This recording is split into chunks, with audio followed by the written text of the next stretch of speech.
Comment vous travaillez ensemble? Comment vous arrivez justement à travailler, vous, avec elle? Eh bien, j'obéis à ma patronne. C'est-à-dire que... C'est un rapport inversé, il raconte là. vraiment n'importe quoi. Tu vas bien? Bien, toi. Bonjour madame. Ça va? Tu bosses un peu là? Au lieu Ça de te m'arrive. prélasser dans ton bureau? Tu sais, moi je suis un feignant contrarié. C'est là, mesdames. Merci, alors, finalement, il y a très bientôt. Au revoir. Visiblement, quand ces bureaux ont été construits en 1973, on n'avait pas pensé qu'il y aurait des femmes députées.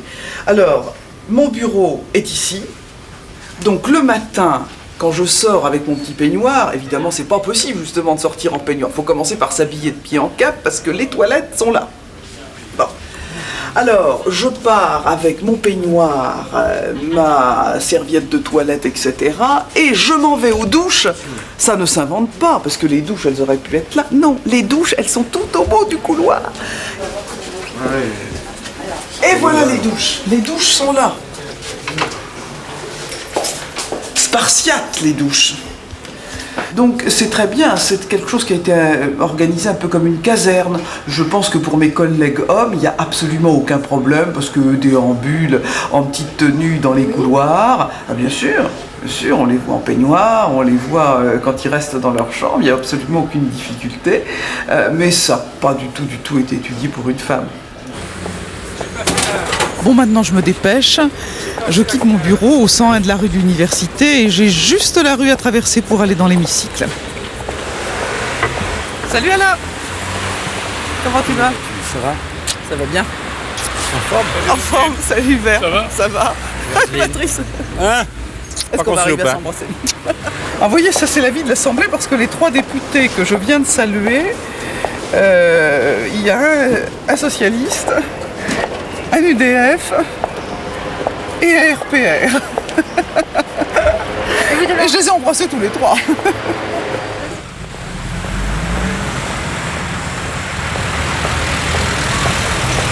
Il y avait une superbe cravate. Ma femme l'a trouvé trop sombre. Moi, je la trouve très jolie. Vous intérioriez peut-être du rouge avec des petits poils noirs, ce serait peut-être mieux. Donc maintenant, direction coiffeur. Là, c'est là qu'on voit les députés quasiment à nu. Bonjour Madame Bachelot, comment allez-vous? Alors ici, c'est un lieu très secret. On voit beaucoup de teinture pour les hommes, beaucoup de traitements anti-chute, car ces messieurs sont terrorisés, ils perdent leurs cheveux, donc nos coiffeuses massent les cuirs chevelus pour essayer de faire en sorte que le cheveu repousse. Nous voyons même quelques permanentes. Chez les hommes, bien entendu.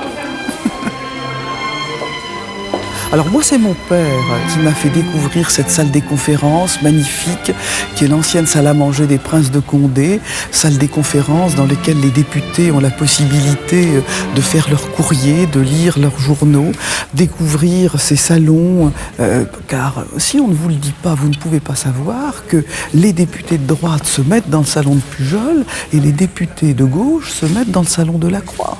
Et ça, il faut que quelqu'un vous l'explique. On vous sent très très à l'aise ici.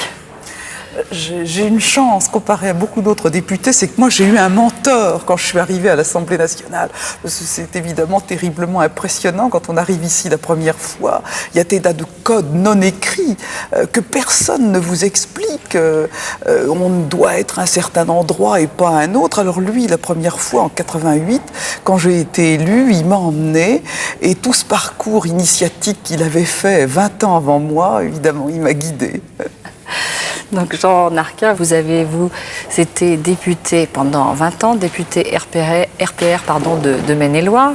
Oui. Et vous avez passé le flambeau à votre fille en 88. Et aujourd'hui, chose rare, vous êtes son attaché parlementaire. C'est elle votre patron? Exactement. J'ai été 20 ans député dans cette maison et puis depuis 10 ans, je suis attaché parlementaire, ce qui fait que je fais vraiment le tour de la fonction parlementaire. Et c'est vrai qu'après 20 ans d'exercice du mandat, j'avais envie de me retirer. Vous savez, quand je suis devenu député, j'ai tout de suite été marqué par une réflexion que m'avait fait un de mes vieux copains, Louis Vallon. Louis Vallon, gaulliste historique, qui m'avait dit, parlons de la fonction parlementaire, tu sais, c'est un peu comme un hamac. C'est très difficile d'y entrer. On est ensuite ballotté de la droite à la gauche et en général, on se casse la gueule en sortant.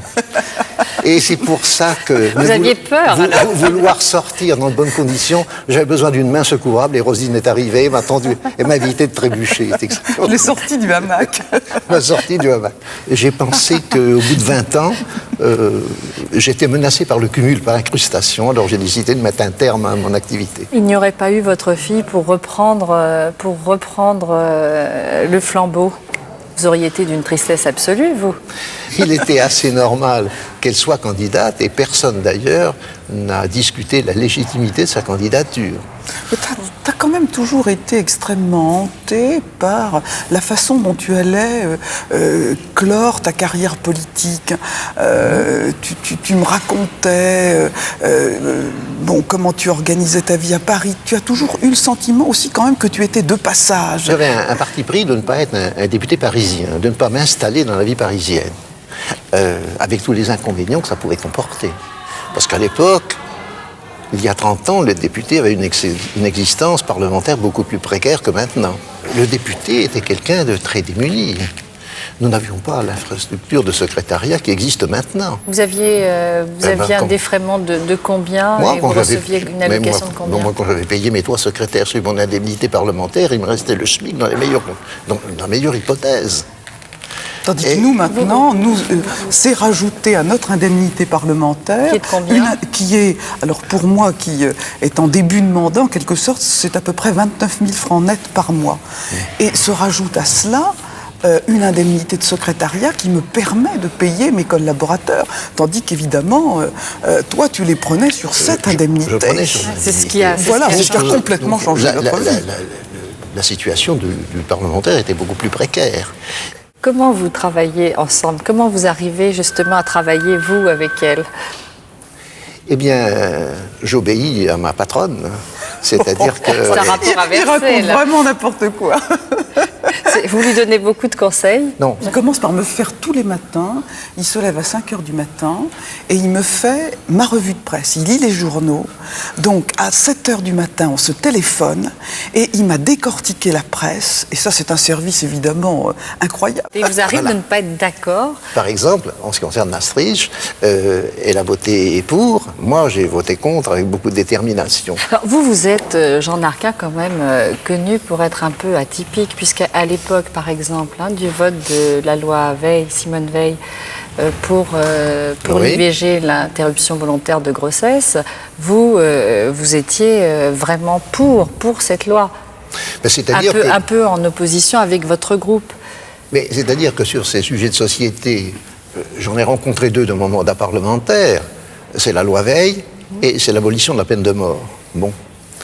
Je dois dire que je n'ai été soumis à aucune pression de mon groupe. Nous avons admis au groupe que sur ces sujets de société, on votait en conscience et que chacun était libre de faire ce qu'il voulait. Et Roselyne Bachelot, vous êtes vraiment, alors là, la fille de votre père, puisque tout dernièrement, pour la loi sur le Pacs, vous êtes retrouvée, vous aussi, à vouloir voter, enfin, à voter pour cette loi, alors que tout votre groupe ne le voulait pas. Et ce qui est très curieux, c'est que quand j'ai... Papa, tu as compris que j'allais m'exprimer sur le pacte civil de solidarité. Tu as été un peu inquiet, tu m'as dit, mais est-ce que ça va pas te coûter, etc. Et je t'ai rappelé cette histoire de la peine de mort. Je lui ai dit, mais tu es monté à la tribune de l'Assemblée nationale pour voter l'abolition. Tu étais certainement contre tes militants, tu étais contre ton opinion publique. Et est-ce que finalement, quelque part, d'avoir voté selon ta conscience, selon ce que tu croyais bien, c'était pas ton meilleur souvenir de parlementaire. Et tu m'as regardé et tu m'as dit, mais oui, finalement, c'est mon meilleur souvenir. Et tu m'as dit, bon, t'as raison de faire selon ta conscience. Oui, c'est ça. Mais par exemple, pour le Pacs, vous avez dû vous expliquer par rapport à vos électeurs? Bien sûr, bien sûr. Je reçois des courriers positifs et négatifs. Je reçois des coups de téléphone, des demandes, d'explications, des insultes, des encouragements. Je reçois de tout. Alors, vous avez l'un et l'autre arrêté vos métiers respectifs, puisque vous étiez chirurgien-dentiste, Oui. vous, pharmacienne, Et Oui. vous avez, lorsque vous avez été élu, vous avez l'un et l'autre arrêté vos métiers. Ah, bien Pourquoi sûr, une, oui. une nécessité parce qu'on ne peut pas faire, On ne peut mener pas faire les deux, c'est pas de possible. front. Mais c'est un pari sur l'avenir, effectivement, si ça s'arrête. Vous vivez de quoi du jour au lendemain? C'est d'ailleurs le problème des carrières politiques. C'est pour ça d'ailleurs que les carrières politiques sont aussi longues dans notre pays, c'est qu'il n'y a pas de statut de l'élu. Et j'ai vu combien de gens qui, une fois battus, étaient complètement largués, n'avaient même pas de quoi faire bouillir la C'est marmite. vrai Justement, à que- votre époque, alors vous viviez de quoi? Puisque vous disiez que finalement, il n'y avait pratiquement aucune allocation ou très peu reversée. Vous viviez de quoi? De ce que vous aviez vous-même Ben, gagné c'est-à-dire, auparavant? Vous savez, le député, il y a 30 ans, c'est vrai que s'il avait quelques économies, il avait de grandes chances de les croquer dans l'exercice de son mandat. Moi, j'avais la chance d'avoir une épouse qui non seulement était un soutien, mais qui avait une excellente situation matérielle.